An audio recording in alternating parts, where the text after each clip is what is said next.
I'm going to do a land acknowledgement, but first of all, I want to welcome everybody and thank you so much for coming to this, what I think is very important presentation by Elder Dean Dokkie. So I'd like to first start with the land acknowledgement, and I'd like to gratefully acknowledge that here we are on the unceded traditional ancestral territory of the Tsleil-Waututh, Squamish, and Musqueam people, and that we're so grateful to work and live and play on this beautiful territory every day.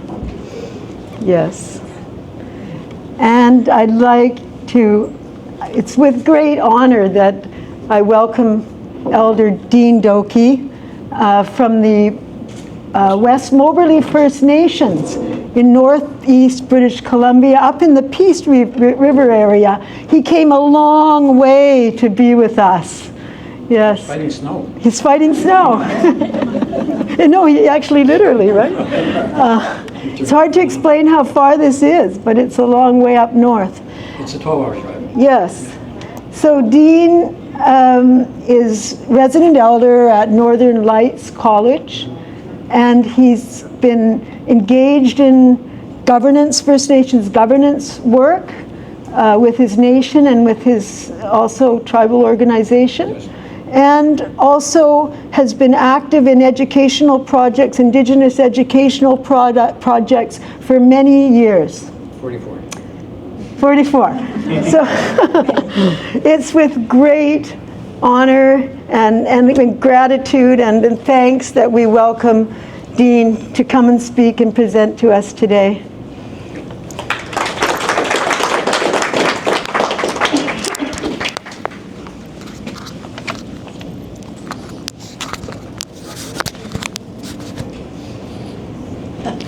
I think there's a term for that. You took hers to give it to me, okay. Thank you so much. It's a pleasure to be here. I've been working on this for about a month and a half when you first brought it to me, Dr. Elsie, and I thought, yes, this is an opportunity for sure. Definitely a really good opportunity for me. I've been an elder in residence for Dawson Creek for 3 years. My interest is education and history and culture. A lot of projects in that manner. I started my career in 1981, and I just want to honor do the land acknowledgement, and I want to thank the opportunity to be able to be in the Tsleil-Waututh, Musqueam, Squamish, and Tsuut'ina area. I've actually worked for the 10 Nations at one point in time in my life, in my career, and I worked for Faye Halls, who is the daughter of Hereditary Chief Simon Baker, who I will have dinner this evening with. I haven't seen her in 20 years. And Leonard George, who is the son of Chief Dan George. So I've been blessed to be able to have that kind of opportunity in leadership in First Nations, especially in a very hereditary, traditional way. And I think for me, it's I've always been in a situation where I could give to the people, and I love giving to the people. I love my people. I've always said I will die for them. Eventually I will, whenever God allows it, right? Where the Creator says, yeah, it's time to go. I guess my father was a founding chief of West Moberly. My great-grandfather was the chief of initially, but we were with another group of people or First Nations. And the great wisdom of the government said, well, they got to be together. I think they're related. You know, what the heck? They're 150 miles apart. Well, just put them together. You're called the Hudson Oak Band. Well, that's not who we are, because we're still Danaza. That's what, in the northeast British Columbia, that's who was there, primarily Danaza, which means the people here. Originally in the text that you'll find in research, it'll say the Beaver people. Well, the word beaver comes from the Cree word umsquino, meaning beaver people. And that name, of course, was written as part of history saying that's who they are, but that's not who we are, as far as I'm concerned. We are Danaza. We are the people of that place, people of the land, people here. And my mother comes from Soto Cree, and they migrated from Manitoba because of the situation of the reserve. Reserves are not what you think they are. Reserves originally were a concentration camp, a form of, to isolate, segregate, assimilate, whatever can happen there. And so what happened with the Soto of that part was that they had a vision. They had a man, a leader called Kakago Okanis, which means Raven Littlebone. And so that would be my mother's side and my grandmother's side of that nation. They're both Cree and Soto mix. The reason why they left was because they weren't getting the provisions of the Indian Asian. There's been a lot of discussion among the nations when I was younger, said, well, you know, I was in Indian Asians would give us this. I would he would give us that. Because we were confined in that one place. We were ruled by people that want to assimilate us. We were pretty much in a third world country situation. And I remember one time one of the men went hunting, and the conservation officer, they used to call him game warden, and I need my water, and they picked him up because he'd killed a deer on the reserve. And we can hunt anywhere in Treaty 8. And they went, my father jumped in the truck and they went and got him, and they finally got him out of there. So the treatment was always being watchful, you know. It was a place that we knew was controlled, a very controlled environment. And when I was younger, my name was not Dean Dokkie. My name is Oskais. That means yearling, the youngest of the boys. 3 boys, 3 sisters, or two brothers, 3 sisters. And I was right in the middle. But my name got changed to Dean. And the last name Dokkie comes from my great-grandfather, was supposed to be the leader of that time. It was supposed to be Dokkie, which they said should be Dokkie. So a lot of things changed, which affected the genealogy in a lot of ways, affected the identity. And it changed things for us. I remember a time where I didn't know who my relations were because the names have changed when I was younger. My spiritual name is Haraya Ungi Ar, which means flying golden eagle. That was given to me by we call them Stony, a Snipawat in Cree, which means they are Nakota Sioux that are from the Bighorn area. And they had a mother of 7 boys and 3 girls saw my need for a void when I lost my brothers.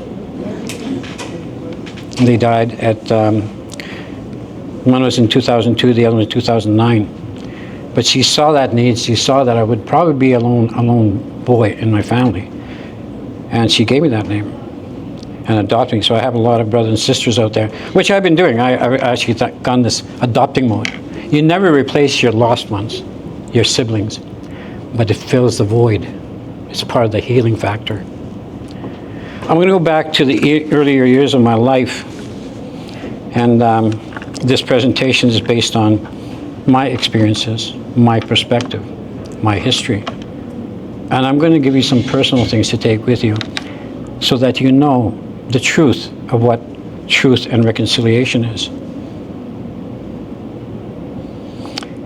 And I know there'll be whoever other people may hear it, whether it be other nations or so on. We have different cultures. We have different perspectives. And if there's a difference in where we see, we can always work it out.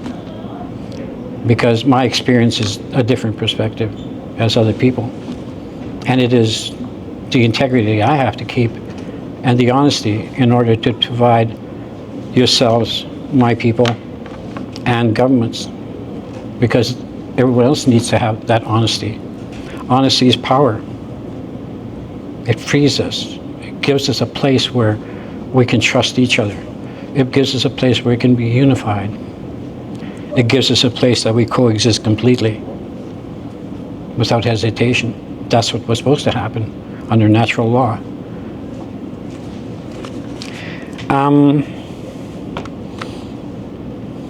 I titled this presentation, "We Shouldn't Exist Given the Things That Have Been Done to Us." I'm talking about my people and other people in this land. We're supposed to be sharing this land. That's what the treaties are all about. That was its original intent. We shouldn't be indifferent. In order to come to reconciliation, we have to have truth. We have to have as much truth, that integrity of truth, in order for it to work. Reconciliation cannot happen on its own. It takes people like us who are willing to listen, who are willing to be able to give that part when they hear truth, that they'll give it to others. You know, in my 44 years of working as both a leader, a crippled leader at times, given the fact what has happened in my childhood, and other people watching others in their childhood, and the families and the friends I have lost. We've all gone through that.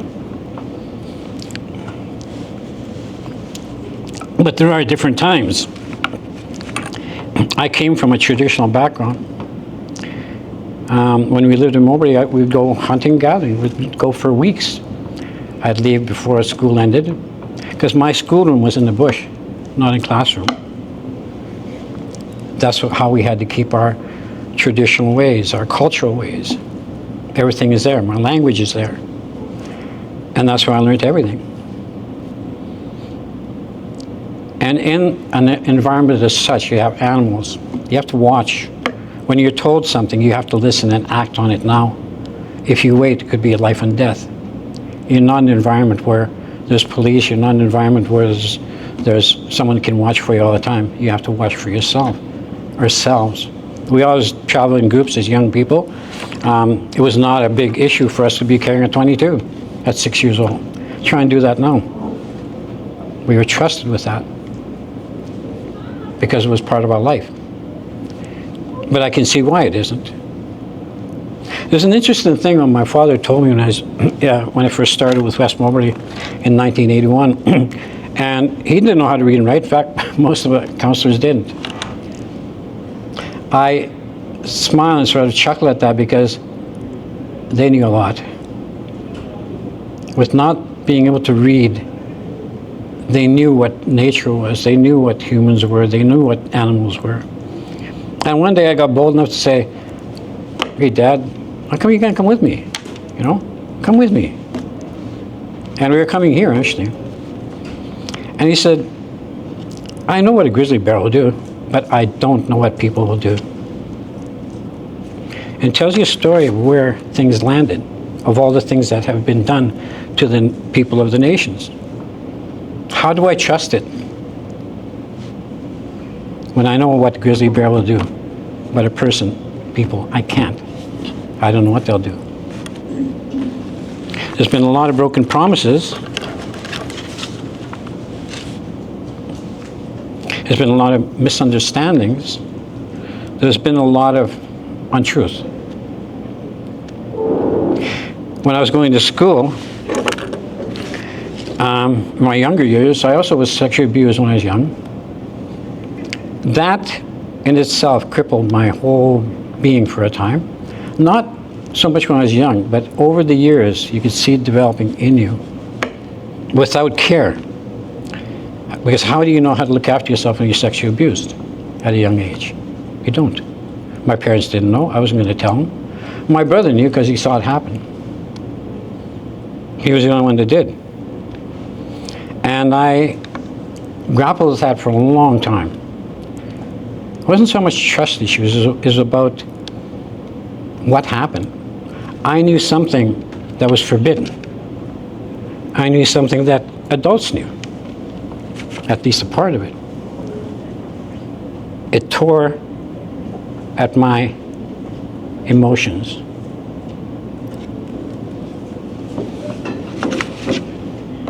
More importantly, it tore at my soul.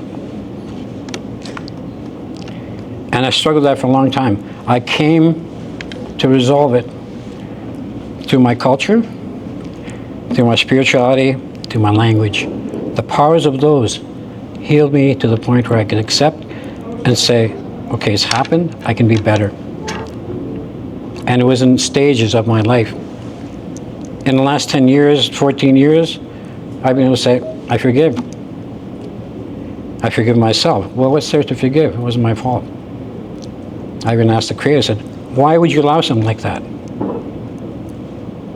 But my goal was to always be spiritual. If anything, that's what the core of me pushing back where I could have been. Whether it be suicide, whether it be anger, whether it be racism, whether it be anything. That's the core of the First Nation beliefs that I took as a strength and then used my culture, my language, to be able to be who I am today. I would give my life for a child, without question. Sorry, a little emotional there. So, the truth, that's the truth, a part of my life. How do we fix it? Reconciliation is about understanding what that truth is. The pure understanding of how you can possibly live and be able to carry on without the baggage. The educational system is part of that. I didn't know anything about Christopher Columbus. And when I did, I accepted him as a hero. Came and saved us. He found us. The fact is that he didn't. The fact is we were here before. There's a cave up in the northeast British Columbia called Sequoia Danasa. It means cave house. And it's a cave, the caves that were there from the over 12,000 years old. And understanding where my people came from, how long they've been here, I was like, whoa. To know that only is also a healing factor. It is part of the reconciliation. To know that your ancestors have been there for 12,000 years. And in those times when the dark hours came, because you never forget what happened to you. It never leaves you. For as long as you live in this planet Earth, it will be there forever in that time. When you die, I don't know. All I know is that it stays with you. That thing that happened is still with me today. I think about when I'm doing this. I think about when it happened once, but once destroyed a lot of me, but restored to fight back through my culture and my faith, that done is our way, and my language. We all have that, and I pass that on to you. Whatever you're struggling with, whatever it is that you have, whatever it is that you need to teach, it has to be in the form of truth. It was a thing that happened in Tumbler Ridge. I work with the schools there. I make presentations there, along with Dr. Hudson, who works with me. He's my anthropology professor in 1987 is when I met him. After working with my nation for such a long time, I said, I can't do this with grade 12. I can't do this being crippled. I can't do this not knowing enough. I have to know as much as a lawyer. I have to know as much as a representative of government. I have to know as much as anything that is in our way about the Indian Act or anything else. It's the only way I can help my people and still maintain my cultural ways.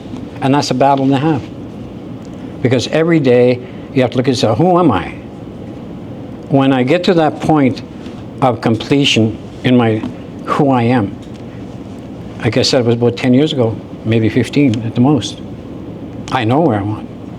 If something happened to me tomorrow, I know that I'm right with people. I know I'm right with the Creator. I know I'm right with my family. I know that I paid the price, but also resolved things.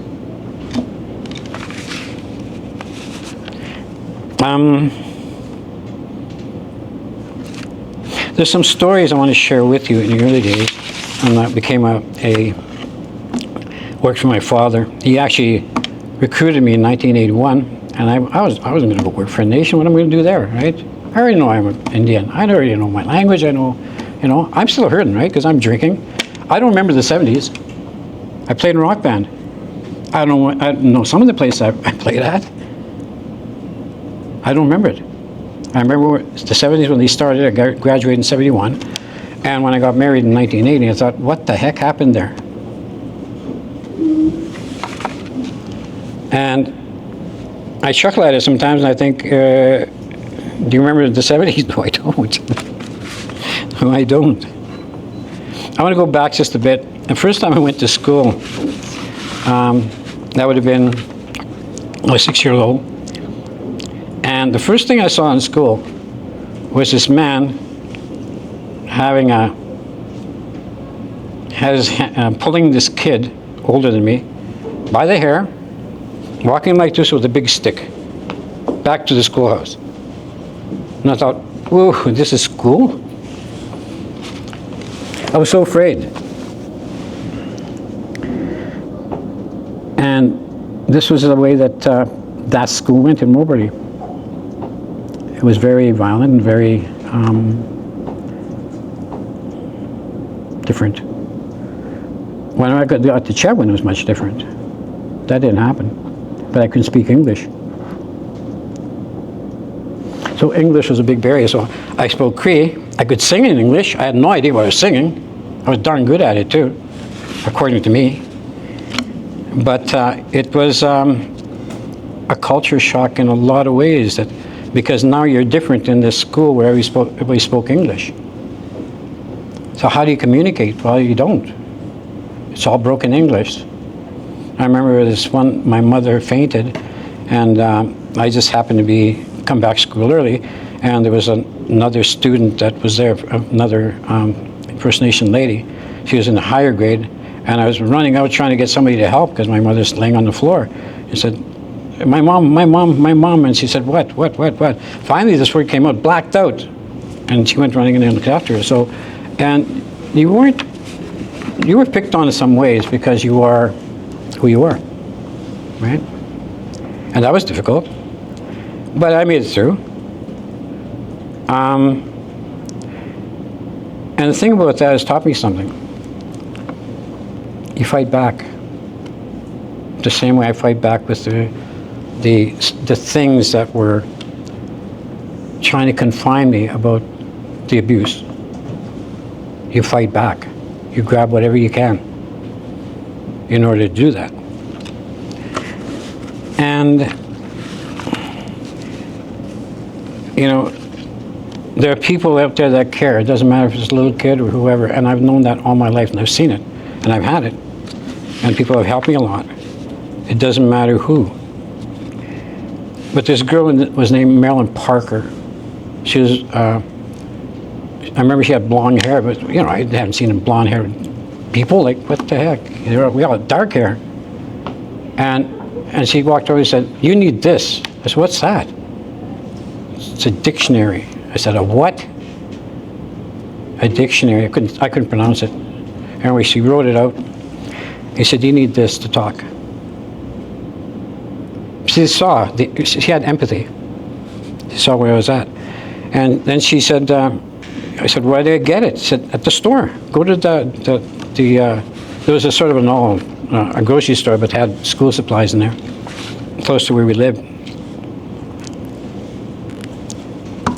I said, "Great."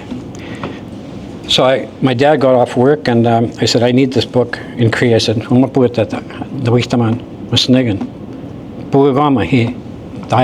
gotta have it. I need this book." He said, "Why?" I said, "I have to talk better than anybody else in that school, if not, at least in my class, in Cree." He said, "Okay."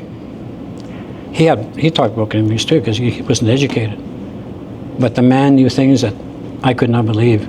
human nature. And so he went and got it for me, and I studied it. I'm not sure if I used the names right, but boy, was I ever popular in school, because I was smart. I could pronounce these words like crazy. And when I got to grade 8, they wanted me to take French, because I couldn't get into the academic course unless I had French. And my mom was on her way to being an educator as well. She taught culture as well as the Cree language later. And she went and saw the principal and said, look, he's got a second language. They said, what second language? English. They said, no, that doesn't cut. He's got to have French. I thought, oh man, I want to be in the academic course, right? I want to be where numbers become letters. Algebra. And I thought, well, then they wouldn't let me. So I ended up with commercial, which actually worked out better for me in that sense, at least for a time. But, and French was so easy. I already had a second language. French and Cree are very close in a lot of ways, and vice versa. We borrow from them, they borrowed from us, in some ways. Not everything. So whoever's out there that be watching, in case you know Cree and that kind of thing, I'm saying within reason, just to safeguard myself. But, now where was I? We were talking about me.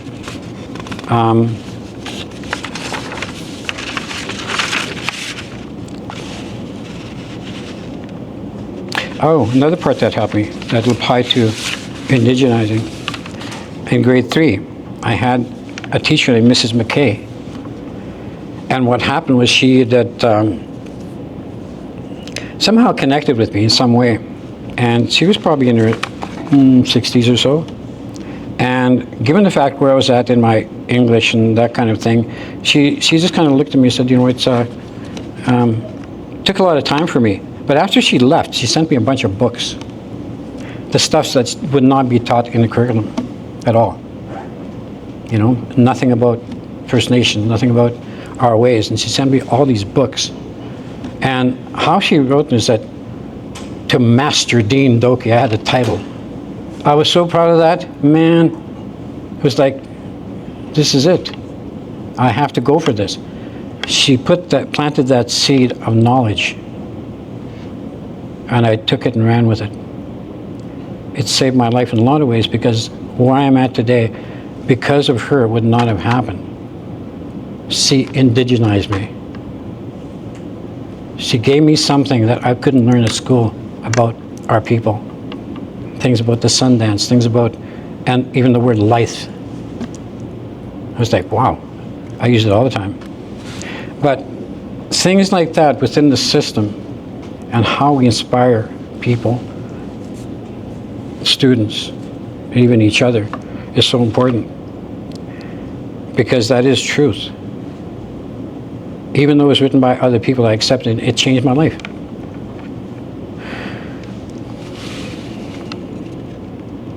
You know, there's a lot of material out there for residential schools. Unbelievable. Gordon Downey from the Tragically Hip. The Secret Path. What an incredible illustration. And you can get it. It's about this young man who was 12 years old. He was running away from the residential school. And he took 7 matches with him in a jar or in a container to make it home, and he followed the railway tracks. It was cold, and he'd sleep at different places. He finally ran out of matches, and he died, from what I can recall. But try and read that. The song is called 7 Matches. The actual illustration is called Secret Path. That tells the plight of people that were in prison, and I say in prison because they were kept there. And so if you look at that in terms of how in which you can tell the story to the students, and even in courses, in academic courses, it's important. It really is. So the story I wanted to tell you before that was, in Tumbler Ridge, there was a lady there that, an educator that I worked with, and Dr. Hudson and I had done a lot of presentations with the students at grade 11 and 12. Pardon me. And these kids are bright. They're ready to accept whatever truth. The students that I've seen so far in the Northeast, and I'm sure it is here too, is that they want to know the truth. They want to know it. And how we interact in life, in our professional life at the end of it all, after degrees, and so on, you know. It changes things. It will amplify. And it isn't just about First Nations, it's about us as people. And here's an example. So, the educator in Tumbler Ridge told me a story about this young lady in grade 11 and 12. And they had taken some of the material that we gave them, and they were going through, you know, all the treaty. They were going to Treaty 8 is where I'm from, and they were going through the material on the Indian Act, and they were comparing, and they were analyzing this whole thing and said, well, you know, what is wrong here? What is the issue with the Truth and Reconciliation? They found something. And so, well, the government didn't keep its promises. They reneged on the things that they were supposed to provide. Education was on them. Instead, they sent him to a residential school. The other is assimilation. The Indian Act is totally designed to assimilate. Did you know that the Indian Act was used as a model for the apartheid in South Africa? From 1947 to 1990s, something like that? Yeah, right? I just found out like 5 years ago. You've got to be kidding. I lived under the Indian Act. And so it tells you what it is, but the story goes that they were studying all these things, all the literature that we'd given them, and the girl had gone home, and her parents were talking. And there was a news release of what's called a Treaty Land Entitlement, TLE, where the government had promised our people so much land of our land and money to go with it. And that was a payment for coming into the territory, as well as, you know, the sense of it is all lost because of the way the treaty was, the treaty was done, as well as the Indian Act. But the kids picked up on it. And so what happened when it came on the news, parents were saying, those Indians, there they are, getting a bunch of money again, land, what the heck, you know, what's going on here? Well, they didn't know the promise of the treaty. They also didn't know any of that stuff, but the girl stepped up to the plate and said, I know this. And she proceeded to tell her parents exactly what was happening and why the payment was out. And the amount was huge. It was in the hundreds of thousands. But all TLE claims are capped at 150 million per nation. Well, for us, we were one nation with West Moberly and halfway. But at the same time, that promise was over 100 years old. That was supposed to happen 100 years ago, that payment and the land entitlement. But it took 26 years to negotiate a promise. That's how long it took us. I was at a certain age, probably my 40s. I didn't get it till 2023. I'm in my 70s. Because that promise I knew of way back when. But it didn't happen and go into the court system until 2002. Not court, it was a negotiation process where they finally accepted it. And there's a lot of things out there that are like that, you don't even know about, that I don't know about. There's 600 nations, 650 nations in Canada. 203 of those nations are in BC. There's a lot of nations out there. And each have their own path, their own protocol. And Dr. Rowe, you were in Northeast British Columbia. It's very diverse even there. And there's only 8 nations. To know all of that, we probably have to bring people in to do that. That's what we're doing right now in Northern Lakes College in Dawson Creek. And we're bringing people in from different places. I can't represent a nation that's different than me. Like Soto, even though I have a lot of relations there, it's not my place to. I can tell you about it. So Danaza and Soto have two different protocols. They have different beliefs. That Danaza didn't have sweats. They didn't have smudge. They didn't have the dances, the powwows. They had their drums, their songs, the Creator. So, and of course, the Soto Cree, they have all these incredible things that they do, and it's awesome. It's awesome watching it. So I'm in between two roads, but I did choose. I took the Danaza, not because it's easier, because I've always wanted to know the language. This summer I'm going to start learning the language, because I should be the person I want to be, especially in the Aboriginal, and know that history as much as I can. So that illustration tells you how important education is. The truth goes out there, and the student tells their parents. That's what's supposed to happen. And it's there, the information's there, it's everywhere.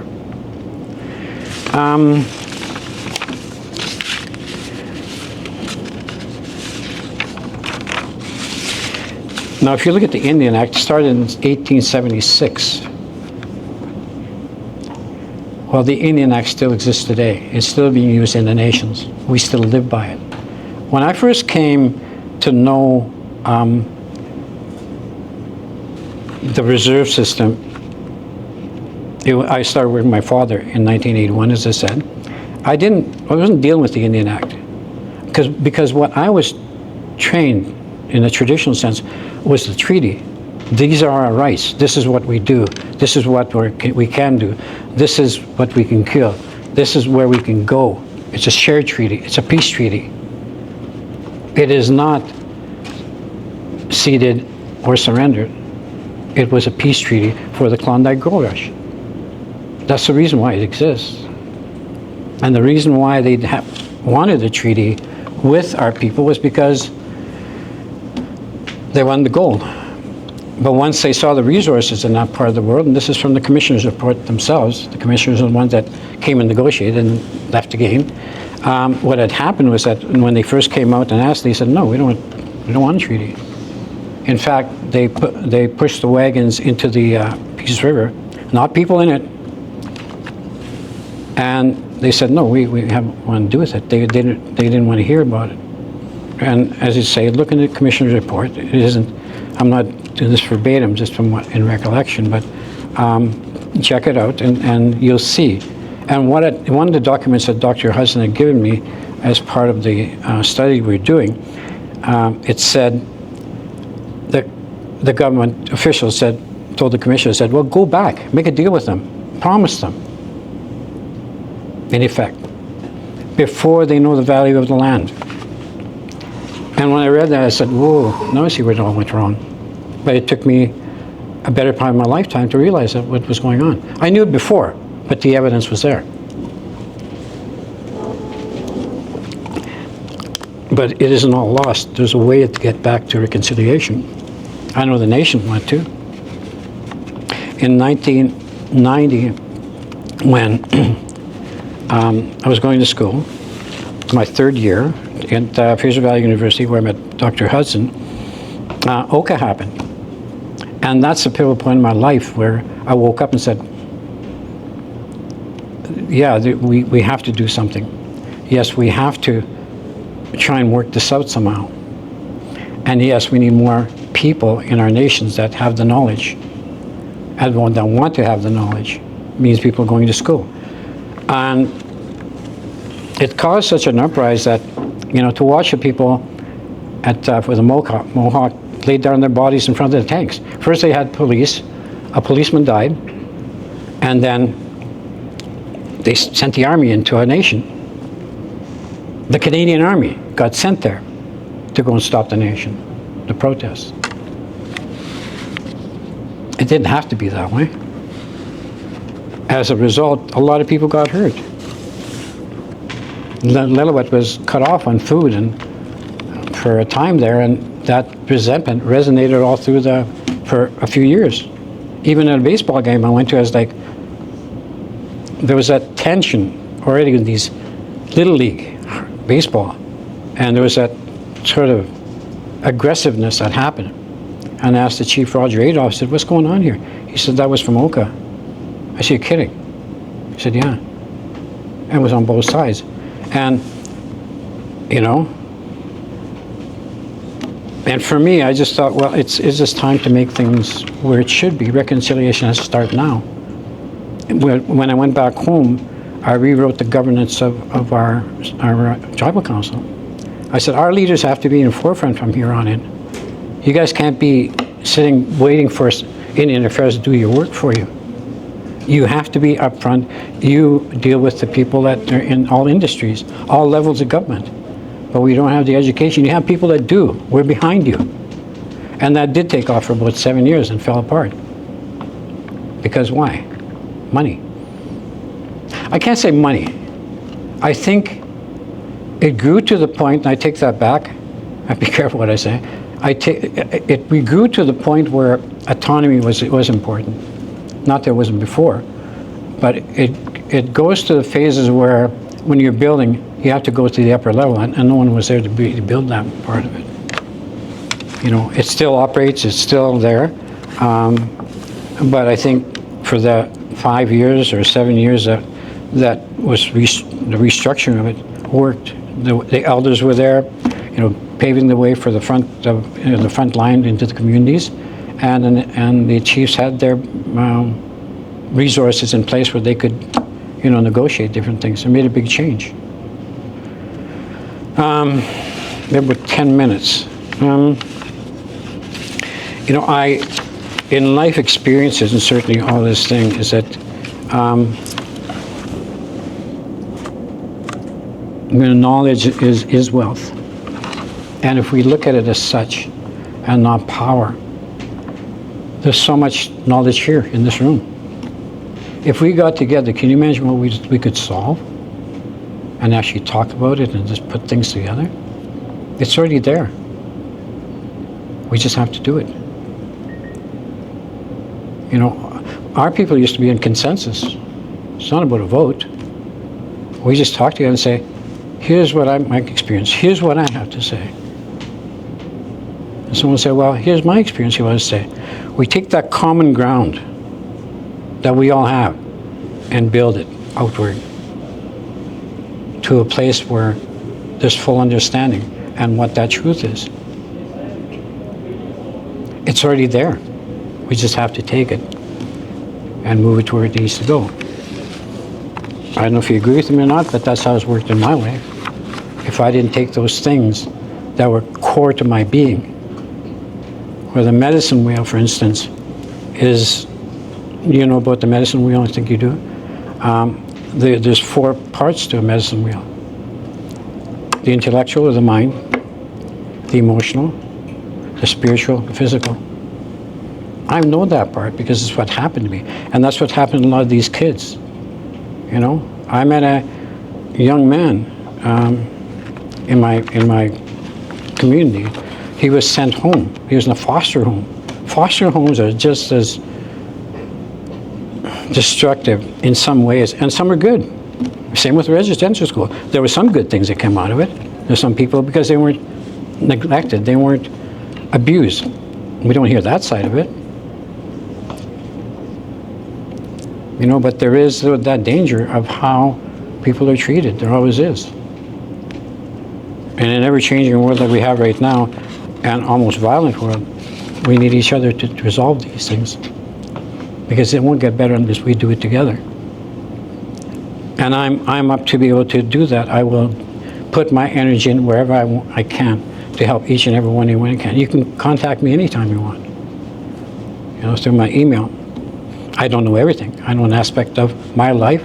I know an aspect of my nation. I know an aspect of Dunaza.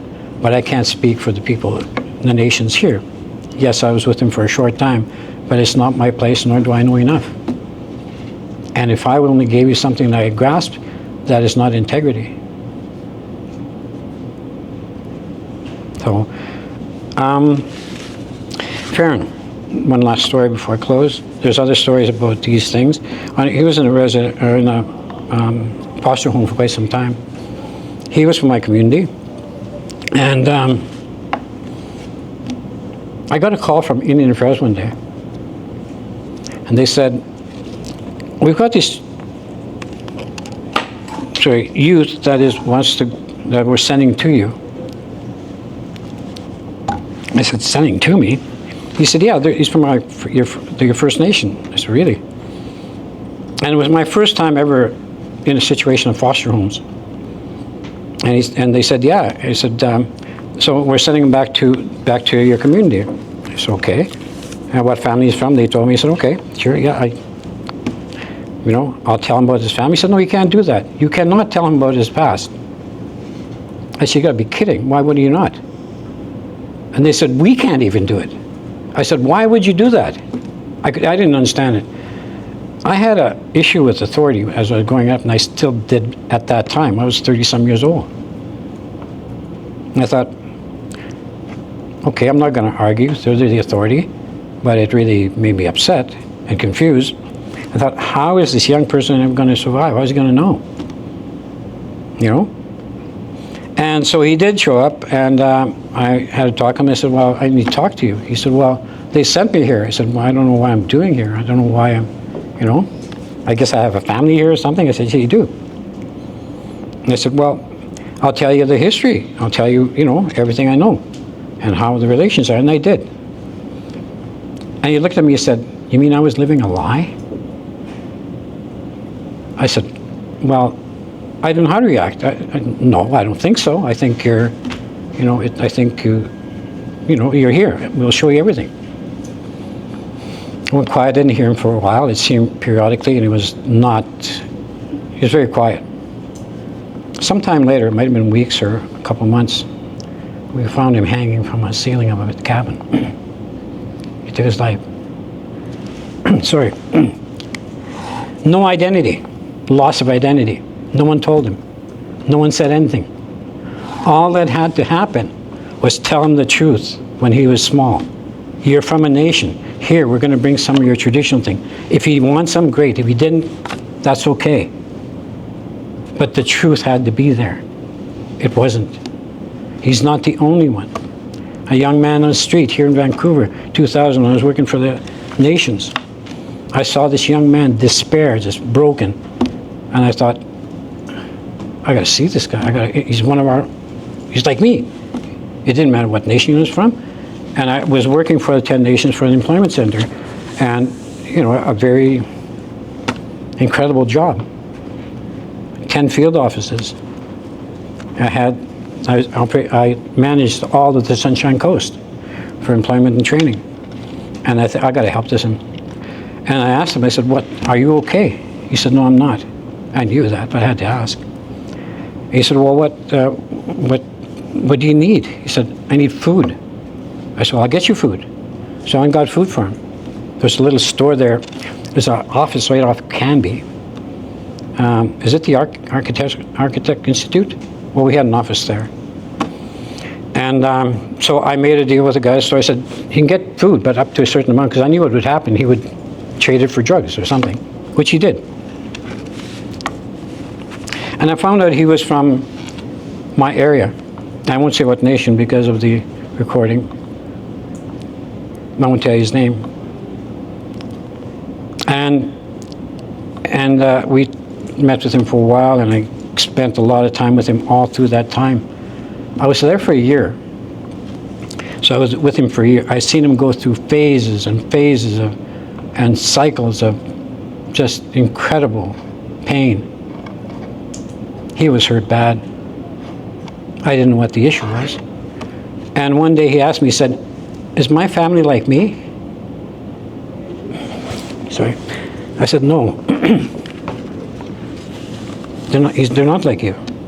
They're traditional. They are people that know the land. They are people that know things that other people don't." Then he said, he wanted to get better, but he didn't know how. So I finally, before I left for Calgary, that was my next job. I do a lot of remedial stuff. And I said, come with me. I knew the risks. I knew what might happen. I knew he may take off my vehicle. I knew it's whatever. That pull of the streets and that life in the streets. When I got him things like a room, he'd go sell it for a room and he'd grab his old, dirty old blanket that he got from a dumpster, and he went to sleep on edge of our windowsill. And I just didn't know what to do, so I finally called his nation. I said, I need you guys to help me. They said, sure, okay, we'll get a place for him. We did. He gave that up as well for whatever he could. And just when I was leaving, I said, come with me, just come with me. He said, I can't. I said, why? He said, I can't. I said, you should at least go back home to your foster parents. I had talked to them before. They're nice people. But I don't know his history. Something hurt him badly. Something took him. And so I said, okay, well, you know, I'll come and check up on you or something like that. I can't remember what he said, but I left him there because he didn't want to go. And I got a call back about a few months later and said, and it was from the band manager from his community. He said, he died. I said, what? I said, why? How did it happen? And she said, I'll give you the foster father's number, which I did. I called him. I said, what happened? He said, the call to the street was so bad, he could not stay here. I said, well, what happened? He said, he got pneumonia because the immune system is down because of all the drugs. And he stayed in the hospital for a day or two and then he took himself out. Before I'd left, I told him, I said, you know you're only going to last about maybe 5 years here? He said, I know that. I said, come with me. He said, he wouldn't. So when he took himself out of the hospital, he died shortly after that in the street. Why? My thought on this was he didn't know who he was. He didn't know. He knew he was First Nation, but he didn't know the healing part of it. He didn't know his language. He didn't know his culture. He didn't know. All he knew is the culture of the street. And I leave you with that, but I do want to leave with something else. And it's a gift from my father before he passed away. As he had cancer, he had given him tainted blood in the north, and he lived with it for about 20 years, and eventually caused cancer in his pancreas. And he had 6 weeks to live, and I just walked into the room. It was about 3 weeks before he passed away. And he said, I want you to remember something. He said, I want you to live by it. I said, sure. He said, there's only 2 things you take out of this world. This is an uneducated man according to the world. To me, he was very educated. He knew life. He knew the meaning of it. And that was a good goodbye. But he said, I want you to remember these.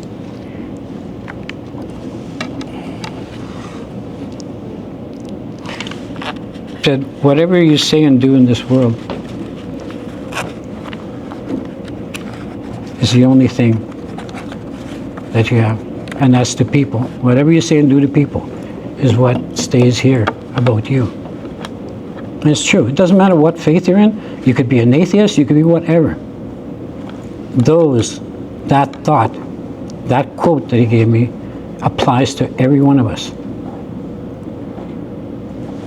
And I leave that gift with you to hold it and share it. Because as humans, that's all there is. That's what we're supposed to do under natural law. What we do to each other, good or bad, what stays here. And I choose good. And I will work with you every step of the way, when I can, how I can. Thank you very much.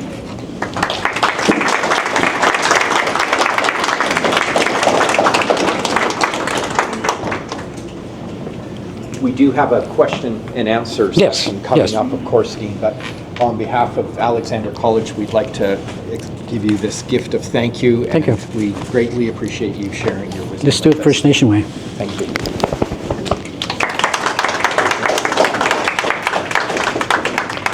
Q&A? Is it now? Yes. Okay. Someone should come and stand with me. I'm just standing up here myself. Would you please? And you? And you as well, please? Oh, sure. I just feel kind of You wanna go in the alone. middle? Oh, no, like, I'm a very community people person. I have to be. Yeah, you're the lady. Okay. You know what? Here's another one. Without women, there's no earth. There's no world. There's no people. They're the ones that hold the recreation gift from the Creator. And so in our nations, they are the top of who we are. They are to be honored. Thank you. Okay, any questions? Yes. I have a question. One of the things you said you're interested in doing now is, I don't know if it's learning or relearning your language, or are you thinking about learning the other language you Oh, yeah. didn't learn? Done as that. So what I'm curious about is who is responsible or helping to keep the language alive? Because I know that's an issue. Well, now that my mother passed away in January, I'm next in line. But it's always is. An elder, that's their role, Yeah. is to keep those things going, to pass it on to the next generation. That's why I did the historical project, because all of our history is in there, as far as back as we can go. And it's not that far, given the fact that, we had an oral history. And a lot of recordings disappear, too. And it's unfortunate, these people that are very wise and very powerful, spiritual and medicine people, But it's not my role, and people on that, Did you have a central repository of vocabulary, things like that? Oh, we do. They're starting one now. It's under the Four Pillars program, but we've had one before under the Done As I. It's not as big as I thought it would be. But if you look under the websites called West Moberly, West, W-E-S-T, Moberly, M-O-B-E-R-L-Y, Storyscapes, all one word, and you'll see a lot of the West Moberly history there. And there's other nations that are building those things. A lot of things in these nations that are here are very knowledgeable. There's incredible people in this part of the world about the culture of the Salish and every nation that is here. I mean, theirs is very rich, very rich. Oh, I agree. I was just wondering, after school programs for kids, the language programs for people, what are you doing, for example, My approach is going to be learning out in the bush. Oh, yeah. I'm doing another society. Hopefully that'll work. But having a standalone society doesn't mean that it will, because funding is based usually on a communal level. Yeah. But we'll see how it goes, and if that doesn't happen, I'll just do it on my own, when I can, how I can. Because when I'm gone, that history is gone. My kids need to know it, my grandkids need to know it. They need to speak their language. Because who are they if all they have is a treaty card? Oh, like a brilliant summer camp program. On that same line of thinking, what can we be doing to support without overstepping your role as an elder? That question actually belongs to the people here. And I know in my area, I just do it because I got this vision from Dr. Hudson about the history, and the school called and said, we have to teach 50% of from here, that's local, and that's from the nations, or whatever else is in there. And so we just said, yeah, we'll go do it. And that happens as well at the college. Actually, we have a gathering space there where we actually make the presentations and teachings, counseling, whatever it is. What do we have to do? It's part of the healing process, but the college also gets public funding. I mean, Aboriginal funding for that. So that's what we're doing in that part of the world. Here, like I said, I'm meeting with Faye Halls, and I'm hoping that she'll give me some indication of where and how that can happen for you. And I'll keep in touch with Dr. Elsie as well as with you, Steve. I'm going to call it by first name. It's a lot easier, if you don't mind. Okay. I keep saying doctor, and I'm like, okay. Anything else? Yes. So a major theme in your remark seems to be that it's essential to share knowledge truthfully, Yeah. to build on what we have in common, to reach a broader understanding. Yes. But what if there are differences in the perceptions of truth, such as the issue of who owns the land? How do we reconcile that when there may be sharp differences of understanding? Well, the agreements are there, right? All the things that are happening right now are based on law, which is not Indigenous law. It's based on common law and the law of Canada. You know, the TLE thing was actually, they didn't want to go to court, not because they knew they made the promise. They just waited 100 years to see what would happen and we'd forget about it. I don't know. That's my perception of it. I could be wrong, and maybe it's just a remark of saying possibly. But if you look at how that happened, you know, it was a big amount, and when people see it's in the hundreds of millions, because of it was that old, you know, it's people will say, well, you know, that is wrong. But for the truth part, it's the nations, I think, is where the best place to go, and start from there. I mean, look at all the documents that exist. AI says one thing, but then you look at it again, it might say something different. You know, as far as AI is concerned, I was telling you that Dean Dokkie does not exist as a musician, but I've been playing for like 58 years. And apparently AI doesn't believe me. So I know that doesn't really answer your question. What I actually would like to do, if I can, is have more conversation with who I know down here and try and get that better for you. Because you have to remember, this is a there's no treaty in this part of the world except for where we're at. And so the ownership of that land would vary from different nation to nation, right? And is there anything I can help with that? It didn't clear it up really, did it? Well, it's an ongoing struggle. It is. Something like what's happening in Richmond right now, British Columbia, that issue exemplifies some of the problem here. Well, from what I know of Richmond, and Cheyenne is because she's lived here quite some time, and she does have that knowledge in terms of, she'll have her doctorate sometime next year.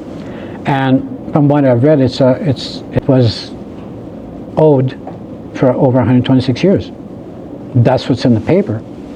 But in the legal sense of it, you'd have to go through the transcript, say, how is that decision based on? Because someone made that decision through law.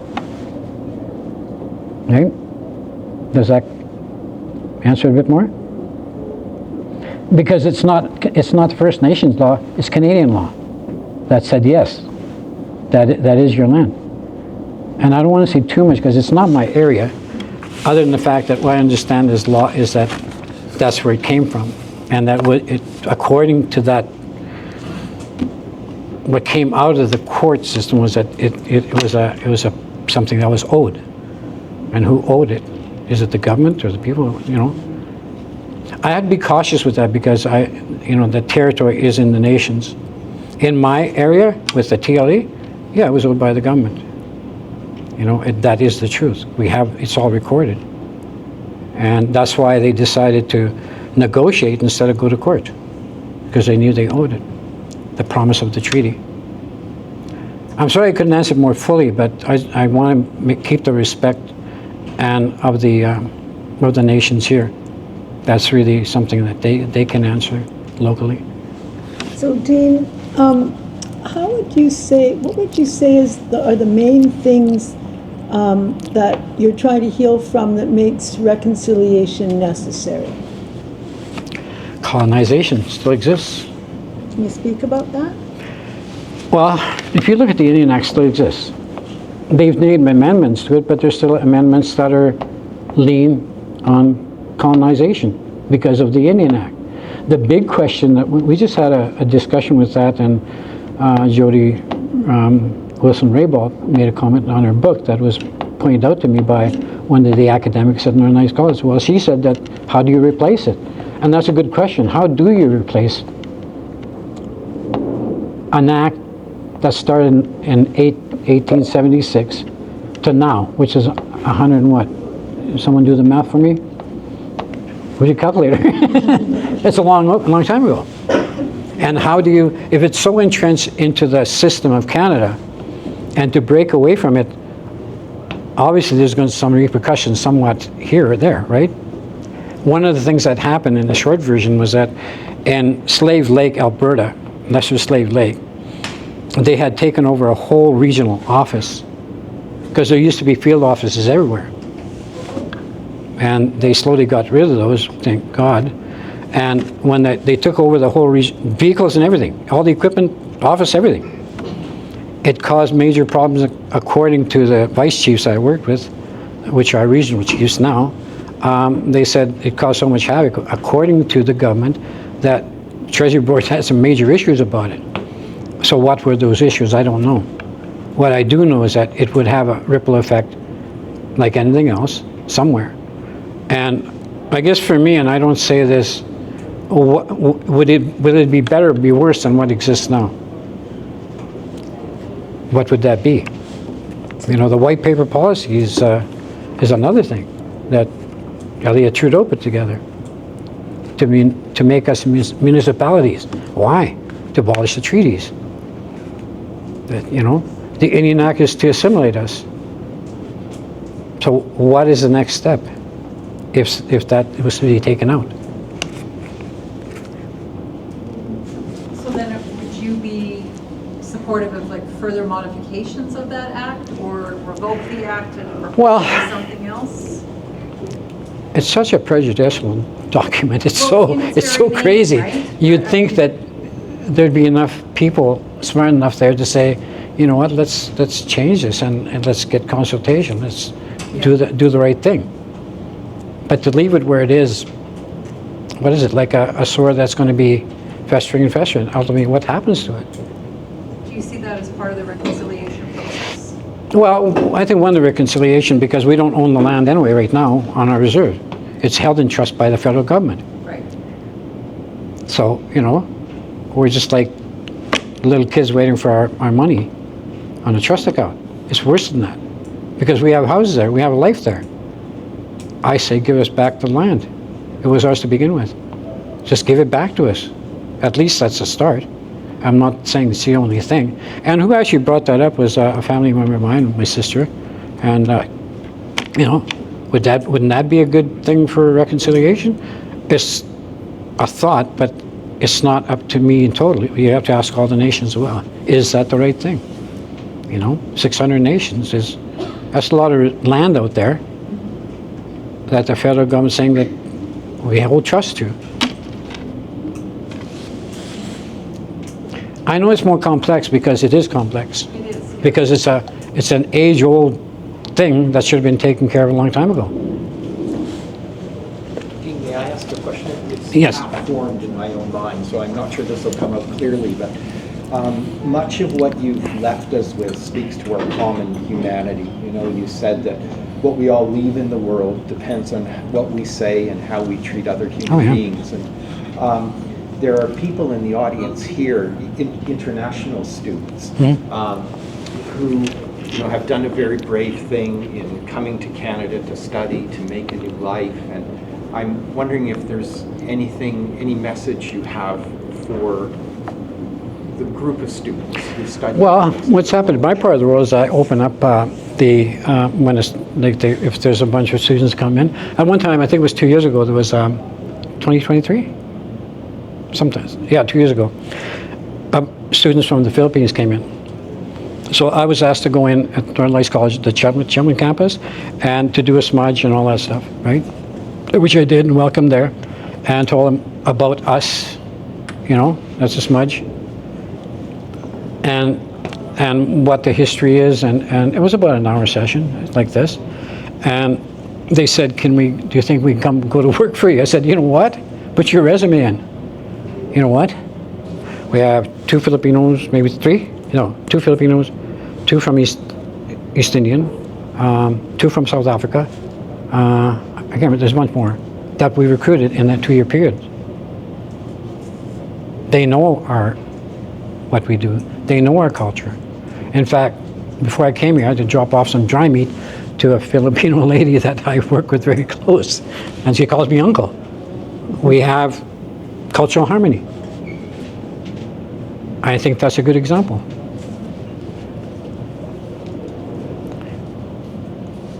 Does that answer your question? Yes. Yeah. The kind of education that is received by students in institutions like this throughout Canada is mainly Eurocentric, Occidental, we're Western oriented. But how important is it that that education be revamped, if necessary, so that it reflects the views of Indigenous culture? We were having a discussion, Cheyenne and I and Carolyn, and also in preparation for this. Tough questions, because I don't want to be in a situation where I have the answer, because I don't. I see things where they are, and when you in a collective form, you would have an answer, whoever it is that's going to initiate it and acceptable to the nations here. It has to be that process. Just repeat the question. I lost my thought there. Repeat. How important would you say it is that the kind of education students get Well, at institutions like this? Well, the example I gave with Tumbler Ridge, with the girl in Tumbler Ridge, is that, there's a group of her family that made comments about what was happening, and the thought of it was wrong. The truth of it was that it was a settlement. Settlement is not reconciliation, but it's also not a, I can't say that fully. Settlement is good in a sense that an old debt, but I think it's about knowing what is required in this part of the world for the educational content, and how do you put that in there, what part of it. I have great faith in the nations that they have the answer. I do. The truth of the answer. It's going to those nations and saying, what can we include here? Is it, I don't want to say it's changing the curriculum completely, but there is aspects of any school in Canada that has colonialized content, because that was the system back then, right? We now know the story of Columbus. We know certain stories, but it was interesting that, and I say this without hurting anybody or trying to do anything, but there's just something in me that says, wait, I got this letter, and it was from a lawyer's name from our nation, from a nation, and asking about a housing policy that had to be done, and it was written, under our values and our traditions, that we need to know this. But it was a lawyer that was writing it. Well, does that lawyer know? But it was coming from the council. So does the lawyer know anything about the culture and the traditions? Probably not. Not to the extent that they would. And that part of it is that through the educational process, because lawyers have this track, right? I don't know. Do you see what I'm saying? Maybe I'm overcautious. Is this that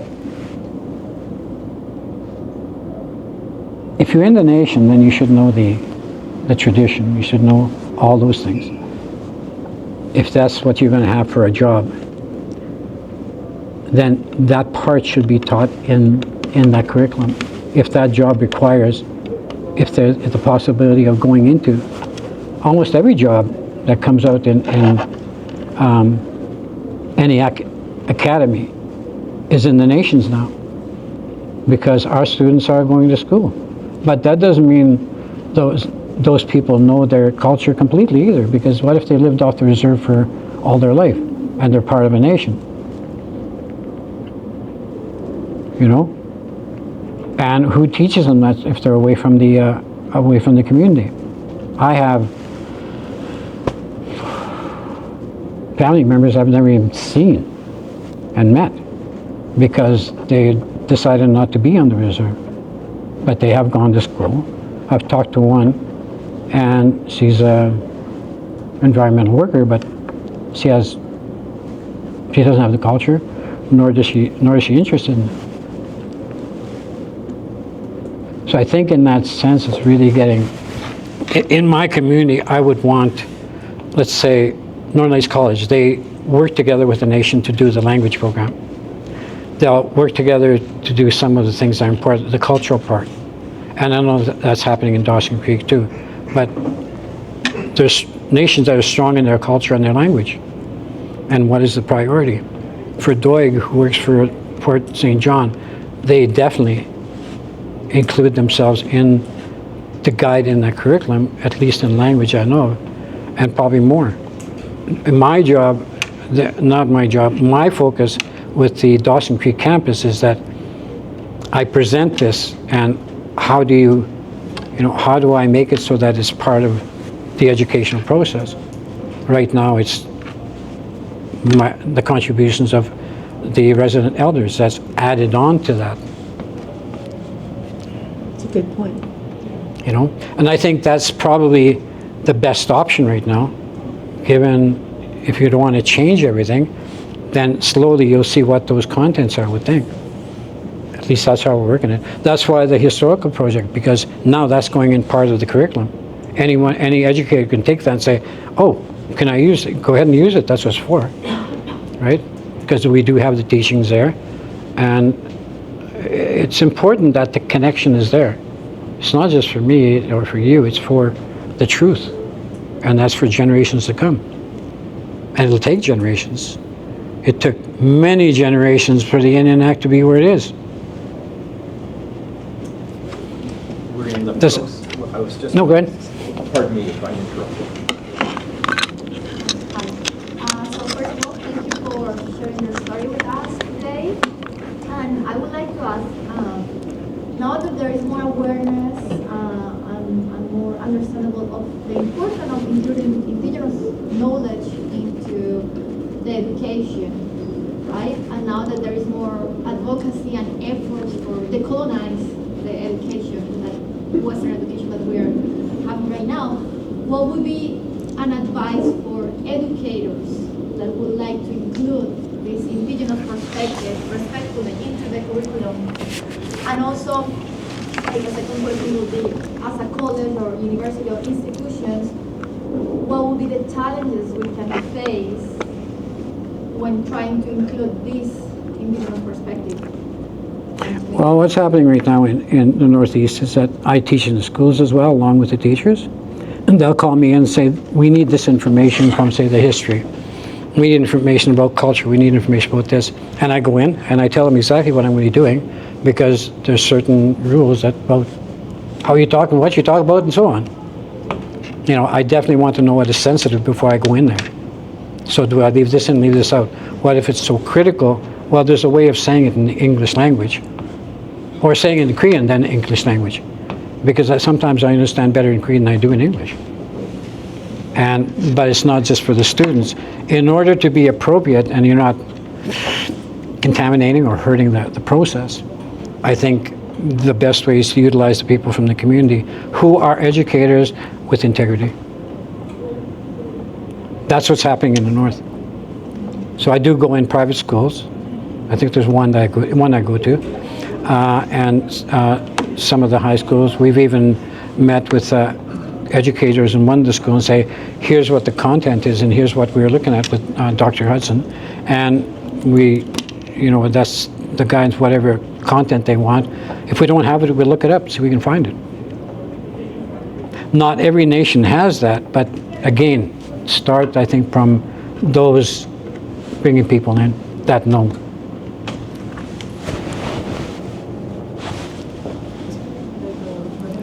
Because of the colonial history, I have to go close to you.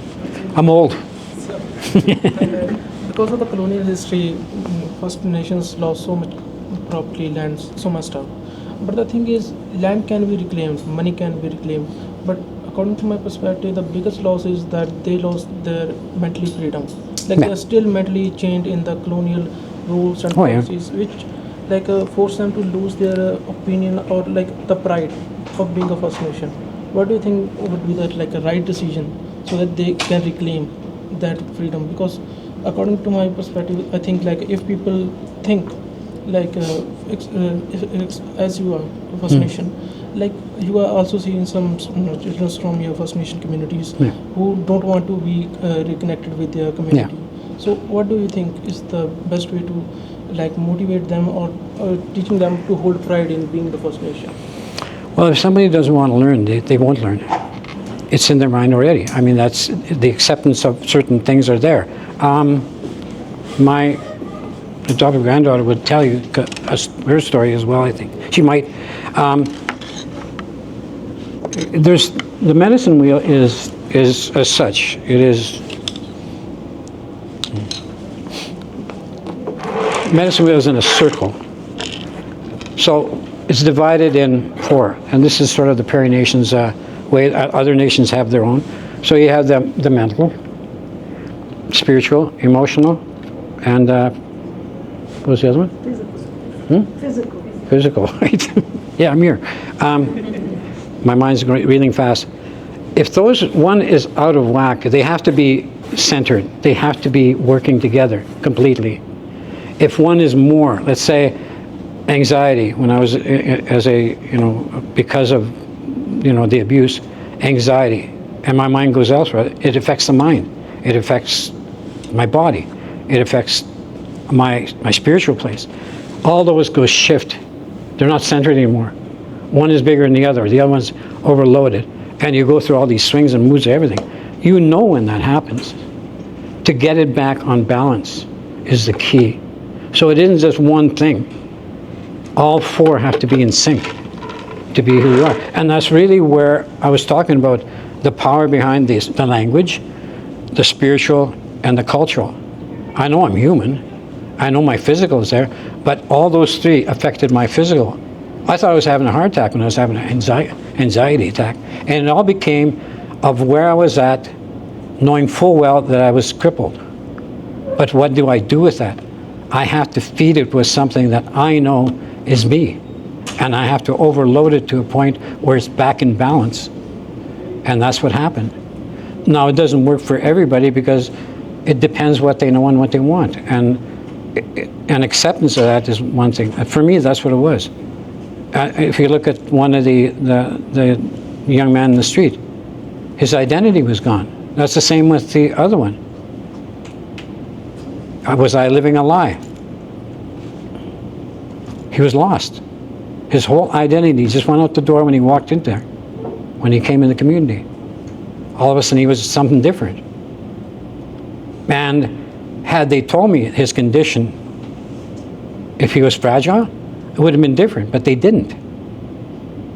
Indian Affairs, that department of the government should have known. And if they did, why didn't they tell me? And if it was just the fact that they didn't, well, I guess I question why they would say don't tell them anything. There's something about it. Maybe I'm not trying to be suspicious or anything, but it just signaled something to me like, why not?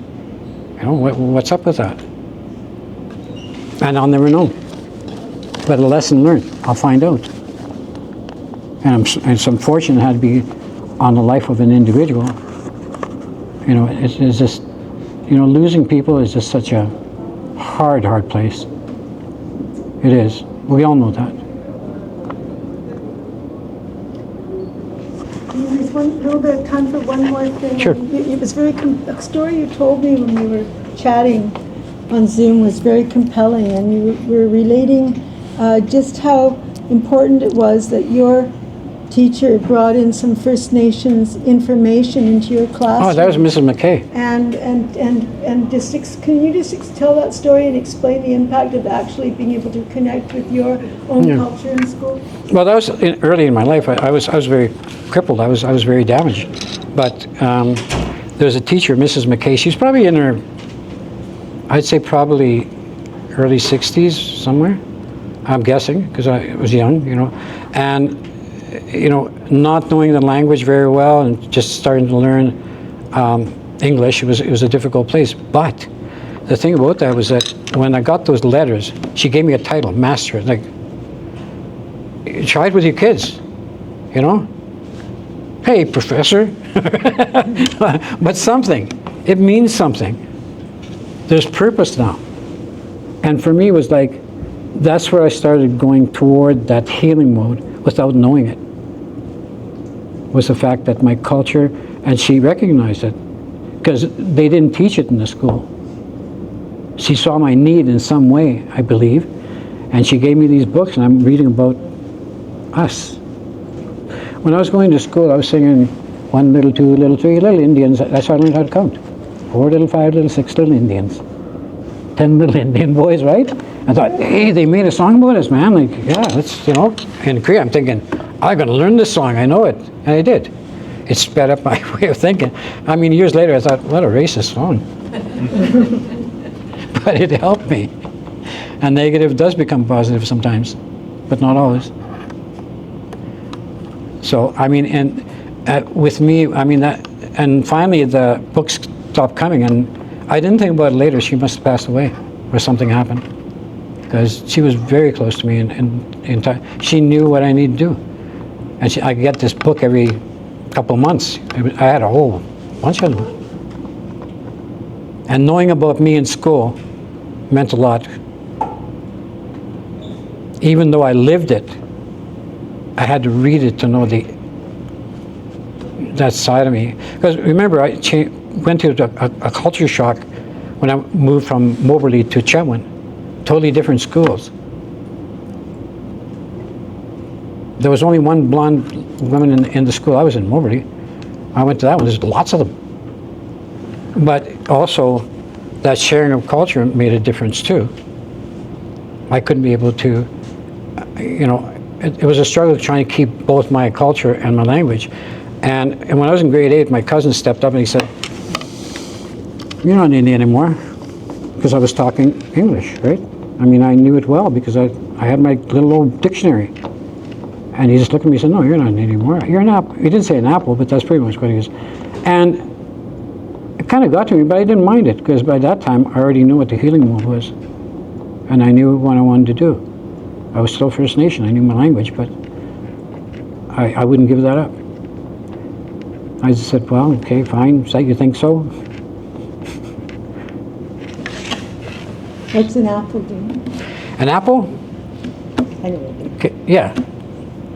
Well, you're white inside and red outside. That's what it is. And, if you look at those kind of things, I don't know where they come from. English just sometimes doesn't make sense to me. I'm sorry to say, it just doesn't. It doesn't always make sense to us. Well, you know what I'm talking about. It's like, what? Like same but different? What? What's that? But because in my language, there's no gray areas, very little. If, let's say, apo, maybe, it means the possibility, not an assumption, right? And things like that. There's a lot of words that are so different, and then I have to, even today, I have to think, okay, well, wait, what's that in Cree? Okay, now I know. Not all the time, but once in a while, I kind of like go back. Well, it's I know. time. I really like what you said there when you said, even though I lived it, I had to read about it. That's really, I mean, in order to capture the full dimensions of your plight, you had to have an intellectual realization of it, which is a good argument for indigenizing the higher education curriculum. But if you look at the Columbus story, I had to read it 3 times. Oh, he was a hero, right on. He discovered us. He found us. Good guy, right on. You know, and you think you're small. You don't think about that. You think that later you think, oh, he didn't discover this. He got lost. No, I'm not an Indian. That's the guys in the West. He thought he was an Indian. And then came the part where what he was doing and chopping off limbs for the gold and all that stuff. And like, you gotta be kidding. Like, why wasn't that told to me before? Like, at an age where I could accept it. And this is where I talk about the educational system. You talk about what is the truth. In the nations, you have to get that from the nations. But in the history of Europe or whatever, the truth has to be rewritten. Which is why we're rewriting our history, because there's a lot of stories out there about us, about the Danazaa. We speak the same language as Navajo. We're just a different dialect. They say we come from them, we say they come from us. Well, we don't know. I'm not getting that debate. Okay. Well, thank you very much, Dean, for sharing your stories and heart. Really appreciate it. Well, thank you so much. Kukstem. You start. I know. Thank you. It's an Indian hug. We always do it.